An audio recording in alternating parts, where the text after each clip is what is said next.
Politician Nagaraj ರಾಜಕೀಯದಲ್ಲಿ ನಟ Rakshit Shetty entry. S, ಗೋಧಿ ಬಣ್ಣ ಸಾಧಾರಣ ಮೈಕಟ್ಟು ಚಿತ್ರದ ನಿರ್ಮಾಪಕ ಮಲ್ಲಿಕಾರ್ಜುನ್ ಹಂಬಲ್ ಪೊಲಿಟಿಷಿಯನ್ ನಾಗರಾಜ್ ಎಂಬ ಸಿನಿಮಾ ಮಾಡ್ತಿರೋದು ಎಲ್ಲರಿಗೂ ಗೊತ್ತಿದೆ. ಈ ಸಿನಿಮಾದಲ್ಲಿ TV star RJ Danish Sait ನಾಯಕನಾಗಿದ್ದು, ಈ ಚಿತ್ರಕ್ಕೆ ಗೋಧಿ ಬಣ್ಣ ಸಾಧಾರಣ ಮೈಕಟ್ಟು ಚಿತ್ರದ ನಿರ್ದೇಶಕ ಹೇಮಂತ್ ರಾವ್ ಕೂಡ ನಿರ್ಮಾಪಕರಾಗಿದ್ದಾರೆ. ಇದೀಗ ಚಿತ್ರತಂಡಕ್ಕೆ ಕಿರಿಕ್ ಪಾರ್ಟಿಯ ರಕ್ಷಿತ್ ಶೆಟ್ಟಿ ಹೊಸದಾಗಿ ಸೇರ್ಕೊಂಡಿದ್ದಾರೆ. ಹಾಗಿದ್ರೆ ರಕ್ಷಿತ್ ಶೆಟ್ಟಿ ಈ ಸಿನಿಮಾದಲ್ಲಿ ಏನ್ ಮಾಡ್ತಿದ್ದಾರೆ ಅಂತ ಗೆಸ್ ಮಾಡ್ತಿದ್ದೀರಾ? ಹಾಗಿದ್ರೆ ಹೇಳ್ಬಿಡ್ತೀವಿ ಕೇಳಿ.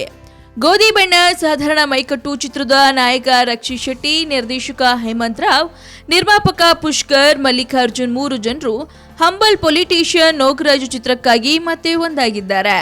ನಾಗರಾಜ್ ಚಿತ್ರಕ್ಕೆ 3 ಜನ ನಿರ್ಮಾಪಕರು ಪುಷ್ಕರ್ ಫಿಲಮ್ಸ್ನ Pushkar Mallikarjun, lost and found ಸಂಸ್ಥೆಯ ಹೇಮಂತ್ ರಾವ್ ಹಾಗೂ ಪರಾವ್ ಸ್ಟುಡಿಯೋನ ರಕ್ಷಿತ್ ಶೆಟ್ಟಿ ಸೇರಿ ಈ ಚಿತ್ರವನ್ನ ನಿರ್ಮಾಣ ಮಾಡಲಿದ್ದಾರೆ. ಕನ್ನಡ ಹಾಗೂ ಇಂಗ್ಲಿಷ್ನಲ್ಲಿ ಈ ಚಿತ್ರ ತಯಾರಾಗಲಿದ್ದು, ಬೆಂಗಳೂರಿನ ಪ್ರಪ್ರಥಮ ಹಿಂದಿ ಚಿತ್ರ ಸ್ಟೇಷನ್ ಅನ್ನ ನಿರ್ದೇಶಿಸಿದ ಸದಾ ಖಾನ್ ಈ ಚಿತ್ರಕ್ಕೆ ಆಕ್ಷನ್ ಕಟ್ ಹೇಳ್ತಿದ್ದಾರೆ.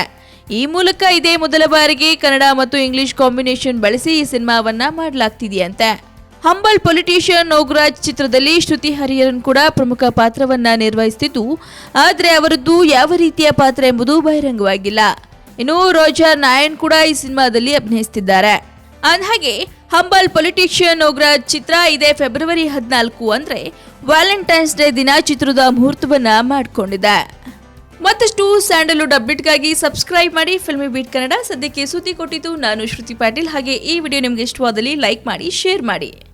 ಹಾಯ್, ಎಲ್ಲ ಸ್ಯಾಂಡಲ್ವುಡ್ ಮೂವೀಸ್ ಅಪ್ಡೇಟ್ಸ್ಗೆ ಪ್ಲಸ್ ನನ್ನ ಮೂವೀಸ್ ಅಪ್ಡೇಟ್ಸ್ಗೆ ಪ್ಲೀಸ್ ಎಲ್ಲರೂ ನೋಡ್ತಾ ಇರಿ ಫಿಲ್ಮಿ ಬೀಟ್ ಆ್ಯಂಡ್ ದಯವಿಟ್ಟು ಸಬ್ಸ್ಕ್ರೈಬ್ ಮಾಡಿ.